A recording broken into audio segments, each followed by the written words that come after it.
Hello, you're listening to Politics Uncensored with me, Zoe Greenwald. We had a little sort of look at each other about who would say that. Yeah, because we've changed it around. And me, Ali Milani. This is me again. Okay, on today's show, we'll be celebrating the UK's 0.1% increase in forecasted growth. Will it make any difference for you in your life? Probably not. Then after that, we'll be joined by Freddie Hayward from the new Statesman to discuss what role, if any, Keir Starmer played in the Gaza ceasefire. As always, you can find us at Politics Uncensored UK on social media. But first, it's the week Unwrapped. So it's a big surprise today, as it turns out that Nigel Farage spoke at an event with extreme anti-abortion activists in America. In a visit to the US last year, as reported by The Observer, Nigel Farage told a room of abortion abolitionists, extreme faith groups and alt-right groups that they were saving Western civilization. Ali, we're going to talk about this because there was also a big piece in the New York Times this week, a really important piece, that showed that this group, this Christian conservative lobby group called the ADF, Alliance Defending Freedom, which has allied with people like J.D. Vance, the Speaker of the House, Mike Johnson, and is particularly anti-abortion and pro-free speech, have been doing work with Nigel Farage. They brokered Farage's appearance in Congress, you may remember earlier this year, and have been trying to grow their influence in UK politics. And this great piece in the New York Times that I suggest everyone reads was showing how they have been trying to extend their reach, and they see Reform UK as the best way of doing that. And they know that abortion isn't going to pick up the same kind of headlines in the UK as it does in the US, because it's pretty entrenched in our democracy, whereas in the US, we saw with the overturning of Roe v. Wade, it's been a much more live issue. But they think their way into UK politics is through this free speech issue, which we have seen explode over the past year or so. I want to know what you make of this, Ali. I think, to me, when I read all this kind of confirmed something I was already very suspicious of, which is that it felt to me like Nigel Farage, who's always been this kind of libertarian, Thatcherite, fag in hand, down the pub, drinking a pint, suddenly having views about rolling back abortion term limits, looking at the, bringing in people like Danny Kruger of the conservative Christian ilk, looking at their relationship with MAGA, courting that MAGA influence, it felt to me like this was coming, that there was going to be, the reform was going to take a Christian fundamentalist pivot and try and borrow some of that politics, try and look to court some of those donors from the Christian right in America. Yeah, I think the reality is what we have to get comfortable with is that Reform UK as a political party is the alt-right sort of outpost of British politics now. Because Nigel Farage has been such a staple of our British political conversation and system for so long, because he ran the Brexit campaign and he's kind of been on our screens in our parliament and in our spaces for such a long time, there's an element of a comfort around him that, the sky won't fall in if he's prime minister, because he's been around so long, we're so comfortable with him. The reality is I think you have to look at Reform as far more than Nigel Farage himself. And what it is, and every indication and every news story that breaks, from their funding to the people that they're courting, the policies that they're proposing and the people that they're around, is that they are very much the sort of MAGA infiltration of British politics. And I don't say that in a positive tone. If you look at the kind of politics that has become mainstream with Donald Trump's administration in America, and remember, the British public do not like Donald Trump as a majority. If you look at the polling, the British public are not fans of Donald Trump or his style of politics. There are things in our political system that seemed like conversations that had been decided upon, or we as a society had decided upon. Abortion was one of them. There hasn't been a huge anti-abortion discussion in the UK. There was one in Ireland, but there hasn't been one in the UK for such a long time now. And things like his association or his cozying up or speaking with ADF, opening up those discussions, I think, are really, really dangerous for the UK. Reform is basically the arm that's going to push our politics and our society into a far more divisive space, as we've seen in America. America is the most divided. The American public are the most divided they've been since the Civil War. Every poll and every piece of research that's done shows that the country, not just the politics, but the country, the society, is more fractured than it's ever been since the Confederates fought the North many, many years ago. And Reform are basically injecting that style of politics, that MAGA anti-abortion, Turning Point UK, Turning Point USA style of politics into not just the British politics, but British society. And I think we have to be really, really careful that Reform is not just another political party or an anti-establishment political party. It is the outpost for alt-right politics that's come from America into the UK. What I think is interesting is lots of people would say that that kind of Christian, evangelical, fundamentalist influence is never going to work in UK politics because UK politics is just different. We don't have that same kind of tie of Christian politics into our UK political stitching as the Americans do. But I think this is really interesting, and I think there are a few things. We saw actually the Brexit debate transform some of this, brought some of that American political style over. But I mean, the ADF have specifically told journalists that their aim is to, their long-term aim is to see abortion rights curtailed in the UK. We kind of take for granted the fact that abortion is very much part of our legislature. But I think it's really interesting that Nigel Farage, when he was head of the Brexit Party, he had no stance on abortion. He never mentioned abortion at all. Yet suddenly, last November, he wanted to talk about rolling back the abortion time limit, given that we can now save babies at 22 weeks.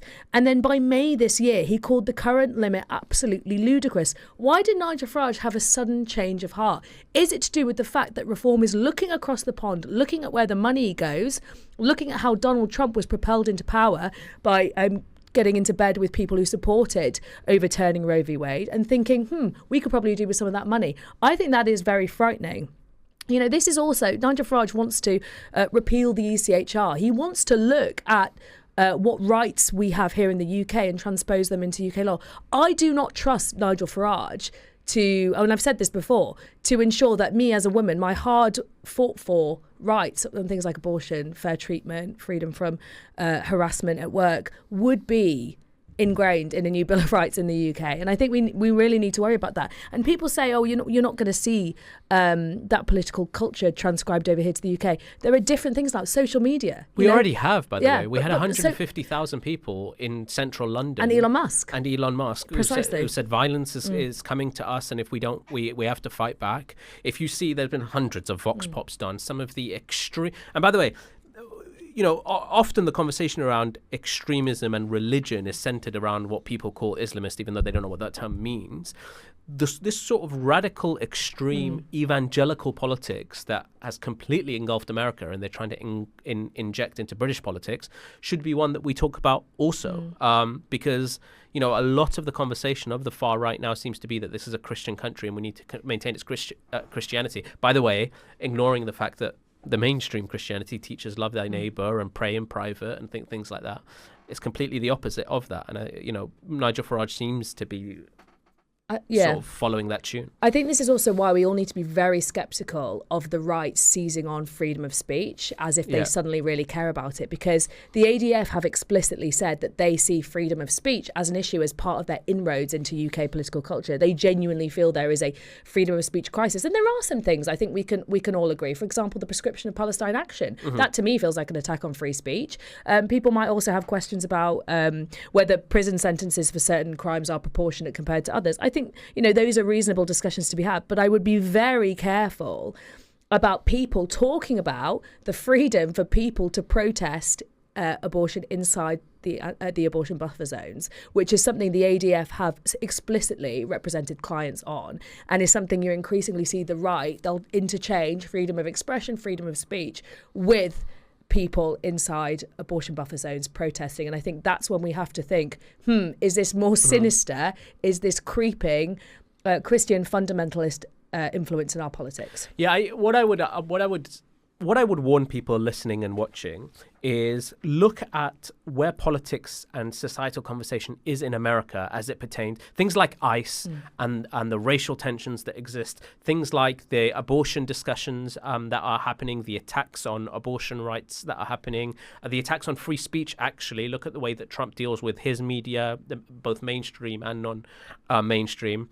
And ask yourself, is that Trump, MAGA, extreme right-wing, often radicalized evangelical kind of politics, the kinds of thing that you want to allow reform to inject into our society and our politics, things that are fundamentally un-British and not the style of conversation we have, and know with absolute certainty whether it's Farage talking about introducing ICE-style sort of migration deportations in the UK, all the way to this conversation and his association with these anti-abortion groups, and just ask yourself, is that what we need in this country? Okay, let's move on.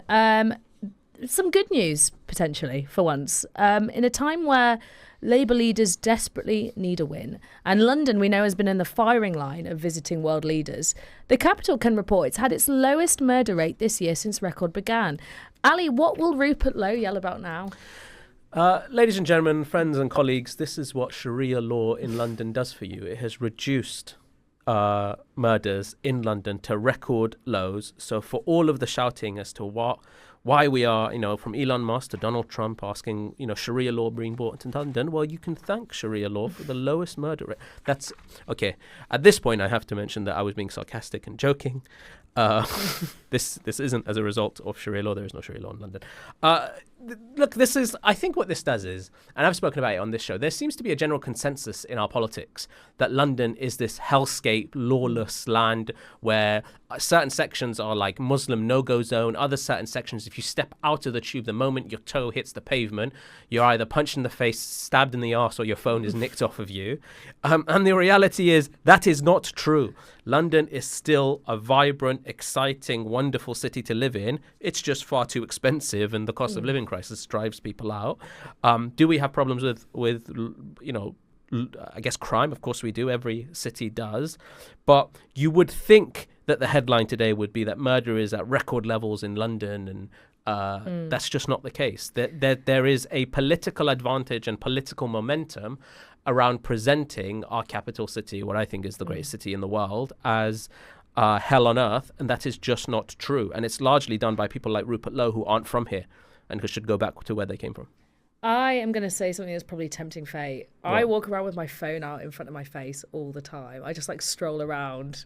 Yeah. And I don't... Have you ever once had it nicked? No, I've never... I mean, I have a rubbish phone, but I don't think that thieves can tell from miles away. Maybe they can. Maybe they can tell. You know what we should do? Let's do a video. We'll check on the FUBAR producers if they're okay, and I'll stand on the pavements in Oxford Circus. I think you might get your phone nicked there, and just hold my phone out and see how long before it gets. My nicked. view is, if you're stupid enough to go to Oxford Circus, you're stupid enough to get your phone nicked, because it happens to be one of the worst places in London, Sadiq Khan. It is pedestrianising. I think that's happening. Right they now. just did a trial of that. I don't know if you were there when they did it. I think over a weekend they cut off the.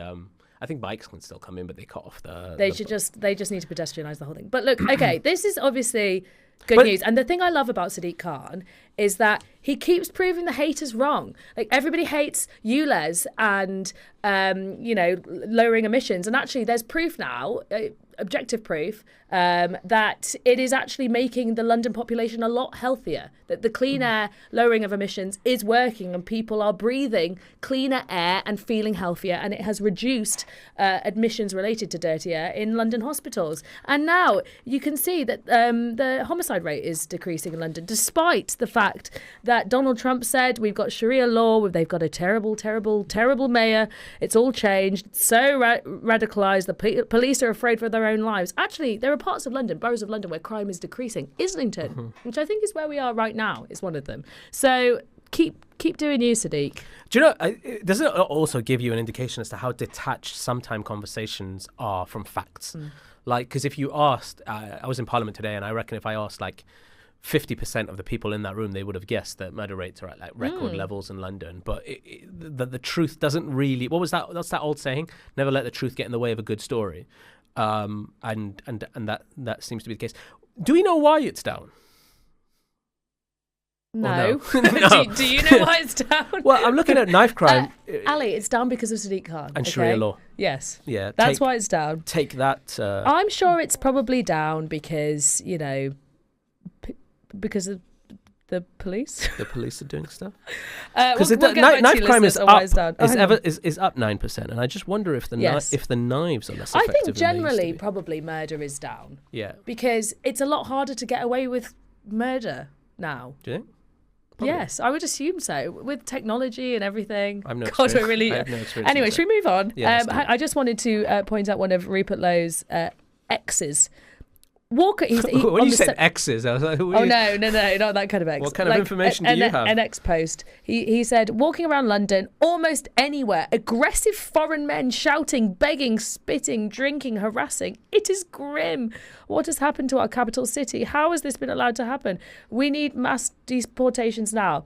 I'm just going to say, I've never experienced that. Maybe people just follow Rupert Lowe around shouting at him. And harassing him. There's a famous saying that goes around the sort of alt-right community, the far-right community, which is love where you live or live where you love. And if you don't love London, Rupert Lowe, then I would suggest, fuck off back to where you came from. And I just to add to that, I actually have some cold hard stats from our producer coming in just in time say that this is because of a huge over £1 billion investment in the Met Police. Oh, there so you go. Well done, Sadiq. Anyway, moving on. Do you like that? I got my weekly pop at Rupert Lowe. I actually didn't hear it because the producer was filling my ear with useful information, but I'll take your word for it. Okay, next story to enlighten you on, Ali, is that the Green Party have hit 100,000 members. Zack Polanski, a friend of this podcast, I think it's fair to say, we've had him on a few times, continues his strong start as Green Party leader, with the membership reaching 115,000, likely to soon overtake the Conservatives at 123,000. Firstly, I can't believe 123,000 people are still members of the Conservatives. Can we fact check that? No, I think it is true. Is it? I think so. But I mean... But there was like 10 people at that conference. I am so impressed, I have to say, with Zack Polanski. I think he has been doing really, really well. I think he has obviously been buoyed by the fact that Zara Sultana and Jeremy Corbyn just cannot get their shit together when it comes to your party. But I think he has done a really good job, I've seen, from absolutely attacking the media circuit. He stands really strong. He doesn't get sucked into stupid rows over identity politics. He keeps really firmly on message, which is about economic inequality. That is a message that can translate across the political spectrum. I think he's punchy. I think he's funny. He's not afraid to swear. He comes across very, very relatable. I think he's doing a great job. And I'm glad he's not allowing himself to get suckered into stupid rows over things like, identity and NATO. Talk about that Piers Morgan clip that was out. Yeah, but I think he came across really well. He made Piers Morgan, it was about trans rights, wasn't it? He made Piers Morgan look hysterical because his point was, why are we focusing on this tiny percentage of people when I want to talk about millionaire wealth? And I think that is a strong message. Here's my view on where the Greens are going to struggle, Ali, and I'd love your view on this. I think the difficulty is in the name. I wish they weren't called the Green Party because I think people think that is a middle-class protest vote. Wrongly or rightly, I think the name is going to put people off in deindustrialized parts of the country who are worried about economic inequality and who think it is a environment eco-focused party. Thoughts? Yeah, I mean, I don't think so. I don't think the name will put people off. I think there is a consensus that, or there is a view that the Green Party don't have a route to genuine power. And if I was the Greens, what I would be worried about is, for example, there's a by-election in Wales somewhere where there is, it looks like from polls, there's a two-way race between Plaid Cymru and Reform. It's a Labour seat that's been held for 100 years by the Labour Party that we're about to lose. And all the conversations has been either pro-reform or we have to stop reform. And that may be a crunch point at some. I don't think that'll happen in the locals, but in a general election, I think there will be such a movement to stop reform that the Greens may struggle, having never held power or any significant power from a parliamentary perspective. That is where they may struggle, and people don't really see them as a party that could govern. I will say, if I can comment on this very, very quickly, this is an absolute. Zack has done really, really well, and we've had him on the podcast before, and some of his communication strategy, and it's really cutting through. But from a Labour perspective, if I can just talk to my Labour colleagues in Parliament and across the country, what other red flag alarm bells do you need to recognise our absolute utter failure that's going on from the Labour Party, other than losing a seat we're about to lose that we've held for 100 years, polling at 15% next to the Green Party, who have never held power in this country?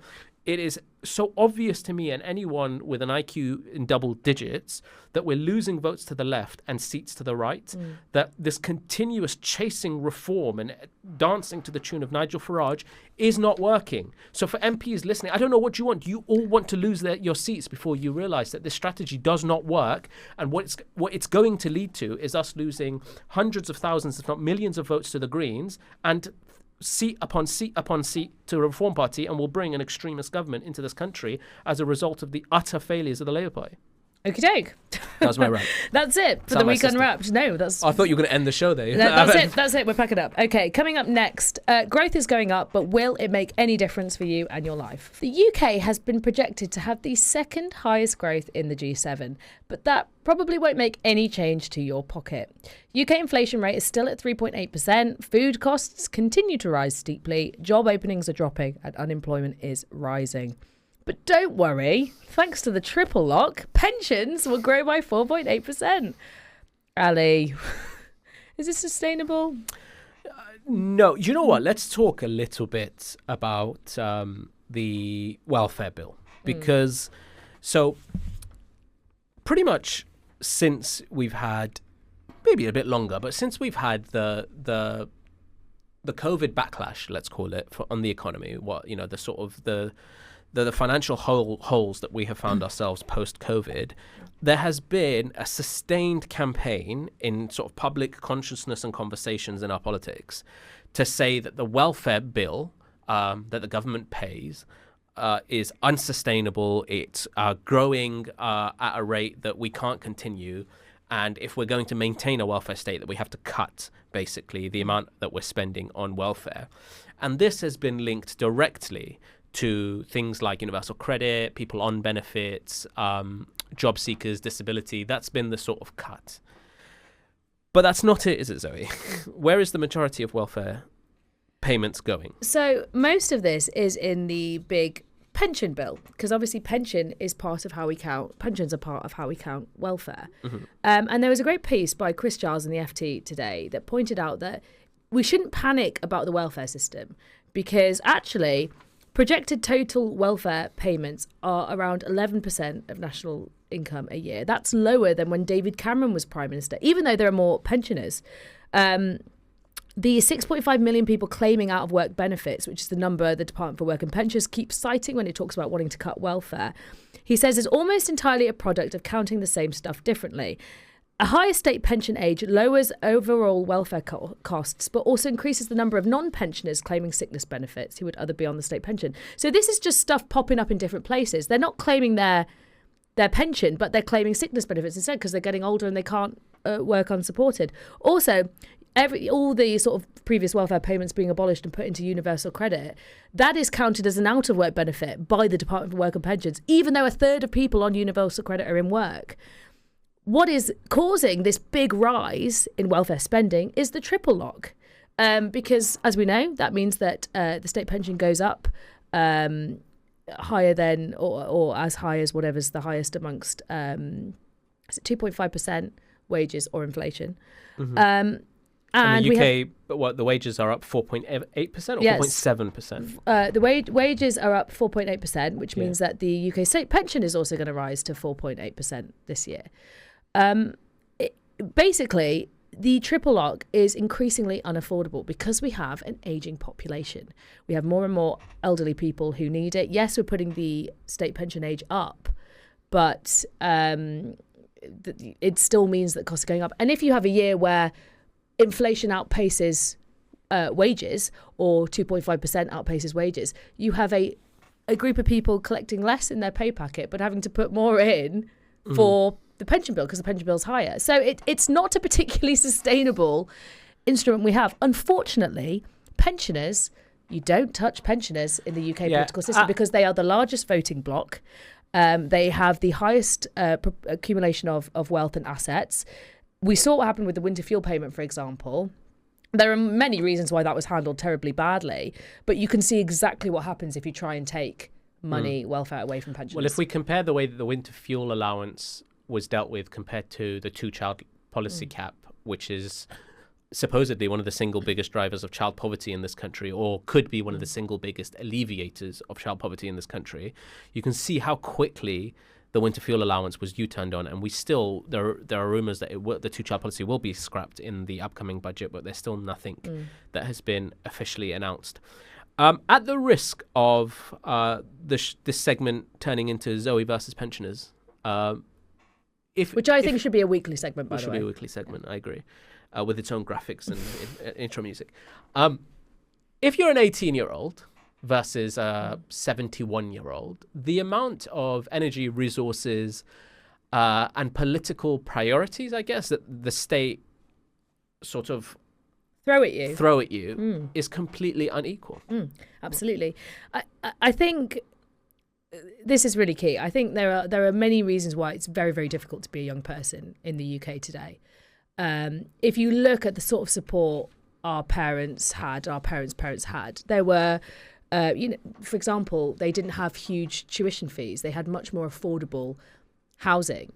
Housing costs hadn't outstripped wages in the way they have today. They also had a lower retirement age. They know that there is going to be a triple lock pension waiting for them. Of course, you do still have poor pensioners, but the thing is, a lot of pensioners now sit in houses that have gone up massively because of the shortage of supply. So they do have more money than our generation, who are hampered by low stagnant wages that have been stagnant since the recession, extortionately unaffordable housing costs. Often we are paying off somebody else's mortgage just to live. And it just means that they're absolutely there's the intergenerational inequality is huge, and the triple lock is really the sharp end of this, because those young people who are already hampered by rising costs, poor, unaffordable housing, are having to put in more of their wages to pay today's pensioners. And there is a myth that your national insurance contributions go towards paying your pensions. That's not true. We are paying for the pensions of today. Can we talk about growth a little bit? The Labour Party's, this Labour administration made growth a sort of key economic pitch that they made to the country in the general election in 2024, and made it a key marker for which they wanted to be judged on as a way of fixing the economic woes that we're in. And the UK economy is expected to grow by 1.3% this year, which is the second highest in the G7.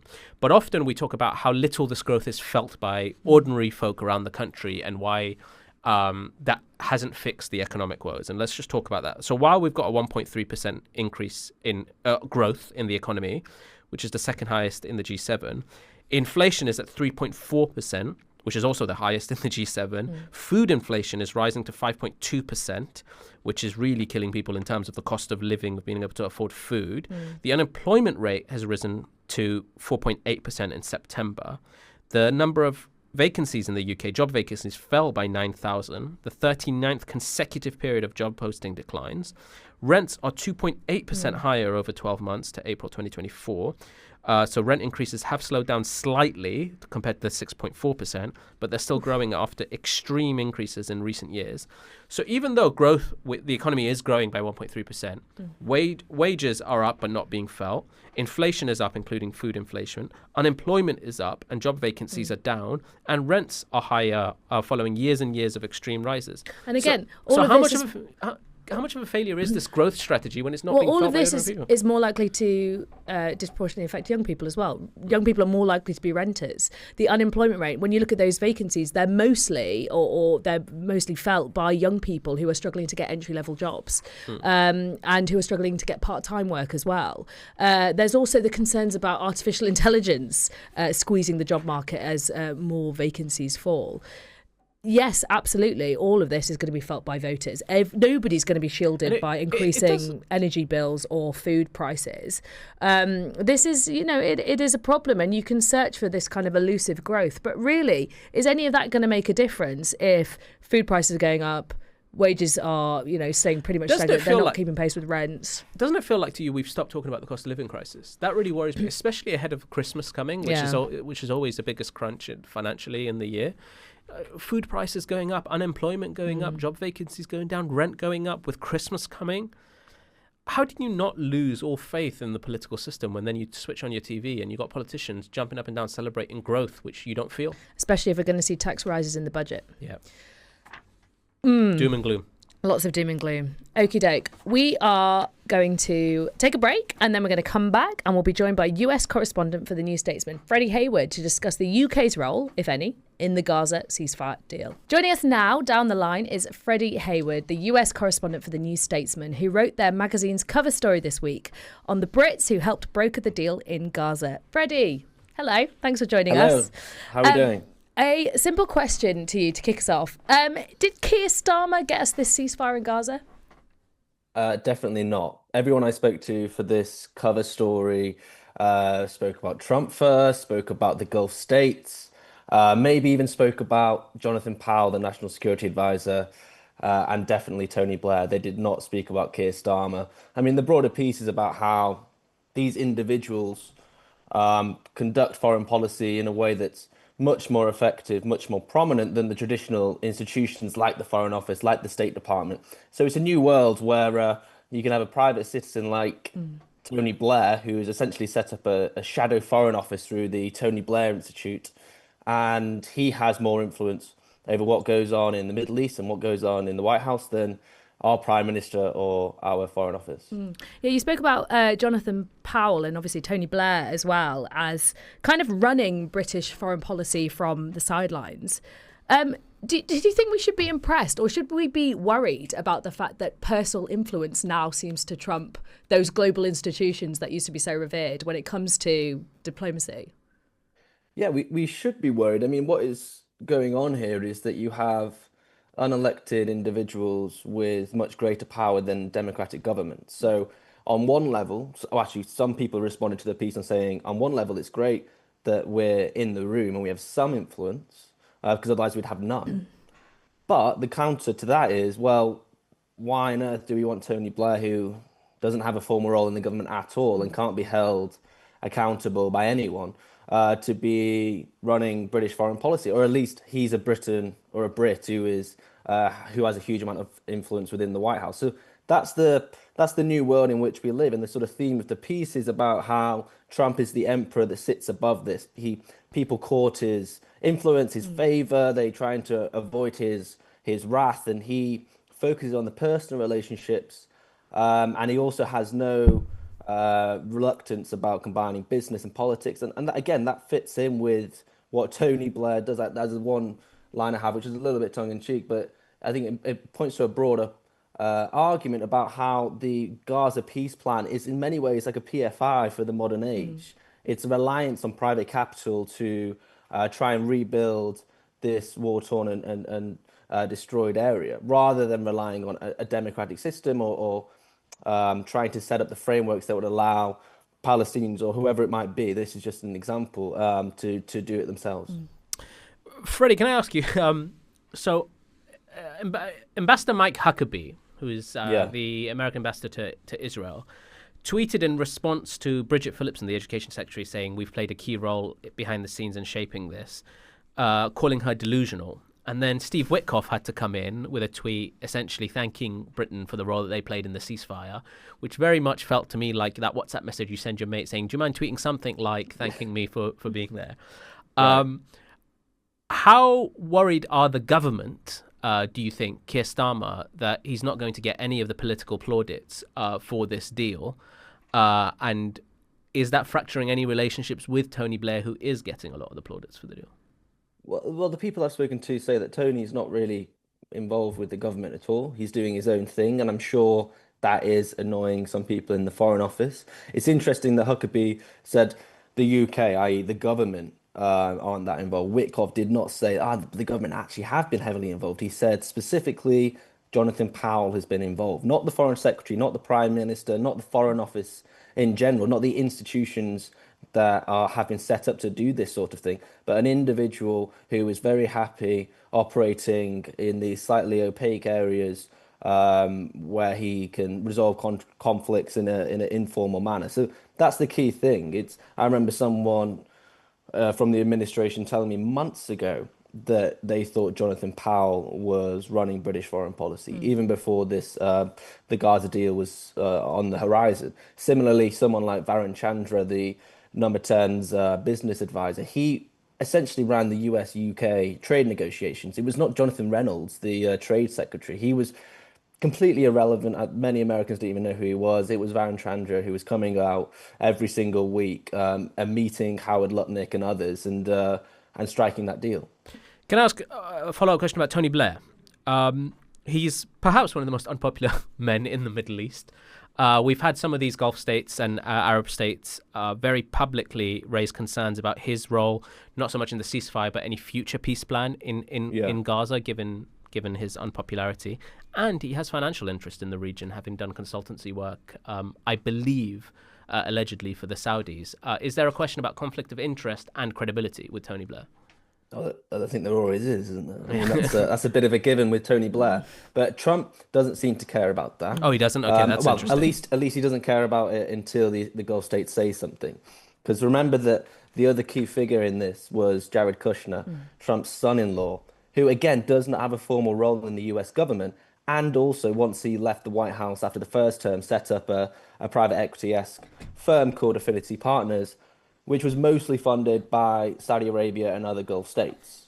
So the two are no longer seen, at least in the White House's eyes, as incompatible. In fact, it's seen as a benefit if you're a billionaire and you have interest in the region, because to Trump, it will make you seem like you can make deals, like you know the key players. But there is a broader question about whether Tony Blair has the credibility for sure. I mean, I've been speaking to lots of diplomats from the region, but I mean, last night I was speaking to some more, but also last week before I wrote the piece, one of them said to me, I'm waiting for another mea culpa over Iraq. I mean, that's their main complaint, as you would expect. So it is remarkably ironic that Tony Blair is being looked to now as the viceroy to try and solve this problem.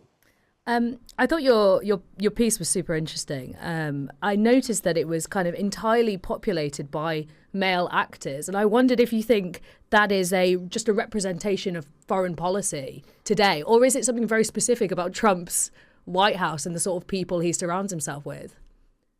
It's a good question. I mean, there are several senior women within the Trump or in the Trump world. You know, he's got the first female chief of staff in Susie Wiles.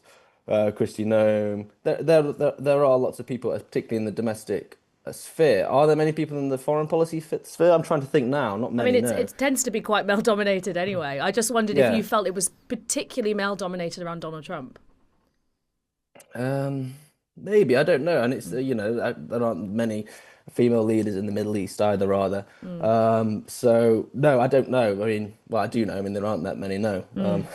Can I ask you about that press conference? One of the most uncomfortable and incoherent, rambling things I've ever seen, which was the sort of, it felt like you're at a student union when you're naming all the societies and sports clubs. They named off the countries that were involved. Yeah. The awkward moment where Keir Starmer thought he might have to speak and then had to, like a schoolboy, walk back into line. Pretty embarrassing from my perspective, just watching it. It does very much seem like he has a very tight grip on some of these NATO European states, and they pretty much dance to his tune. Would you say he has more influence or a tighter grip on certainly European leaders than previous presidents ahead of him, before him? And what does that mean for our future? I think he definitely does. Yeah, he does because he's changed the dynamics of the conversation. Before it was assumed that the US would provide this security umbrella without that much in return, and now Trump said that's no longer going to happen. So you've got the genuine shift in US foreign policy, where they want NATO to become a European self-sustaining entity, and they want to shift to the Pacific. But you also now have this dynamic of Trump's personality, where he demands a fealty, a loyalty, a sense of reverence and respect that goes beyond traditional diplomatic Yeah. protocol. So the two in combination mean that yes, the European leaders are much more beholden to how Trump sees them on a personal level. That's for sure. But also the counter to that is that because Trump is forcing the Europeans to look after their own security more, that we might be able to come to a greater sense of strategic autonomy. Yeah. So, if Germany can build its own weapons, it means that they don't have to buy them from the United States. Can I just ask a follow-up quickly on that? In contrast, it seems like some of the Gulf states have more influence on him than they've had on previous presidents. For example, Qatar with the air base, I think it's in Idaho or wherever it is. I mean, there were rumors or reports that Erdogan threatened to U-turn on his plane if Netanyahu was at that summit in Egypt.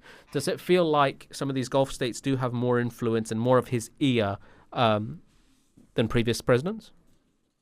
For sure. I mean, there's lots of reasons for that. I think this was also vital in the way in which Trump was able to slap down Netanyahu, which was always going to be central to whether they could get a ceasefire or not.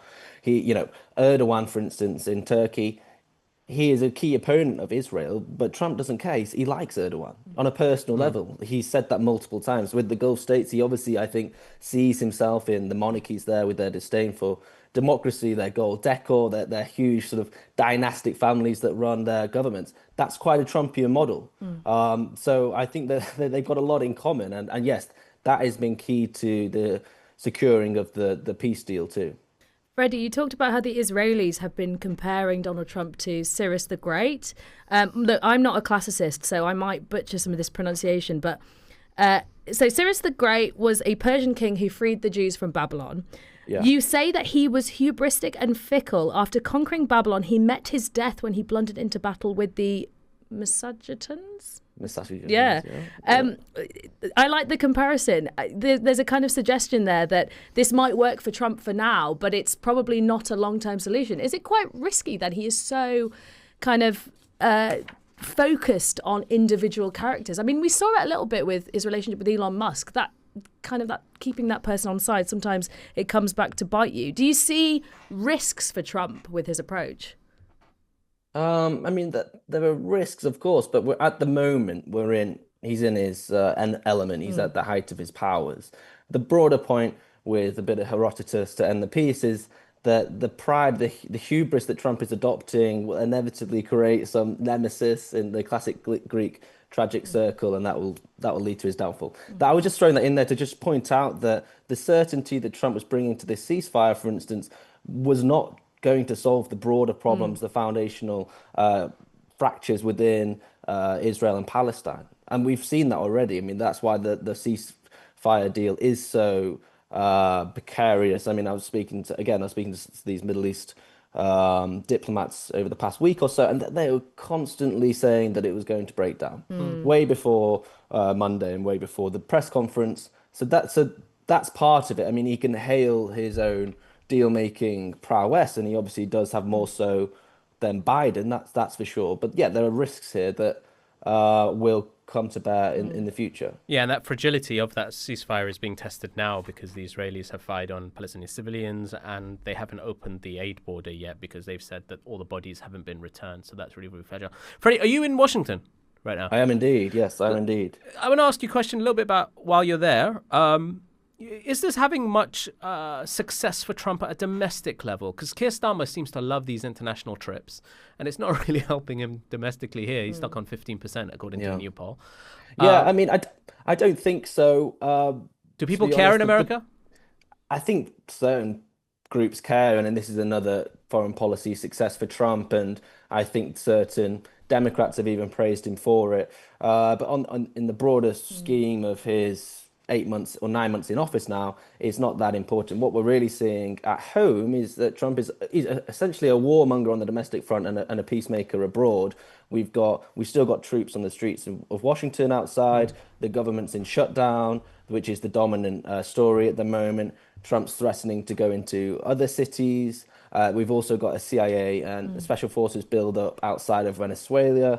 So they're the stories that are dominating America right now. Yes, this was a success, and I'm sure it will have helped Trump in terms of his domestic polling, but it's not it's not had that much of effect just because there are so many other stories at the moment, and it all moves so fast. And do you think he's now buoyed by the idea that he might be able to put an end to other conflicts? I mean, I'm thinking particularly about Ukraine. Is there a sense now that does he feel like he's on a roll? I think so. I mean, Zelensky's coming to the White House tomorrow. Hegseth was I think it was in Brussels for the defense. I think Trump is speaking to Putin today, right?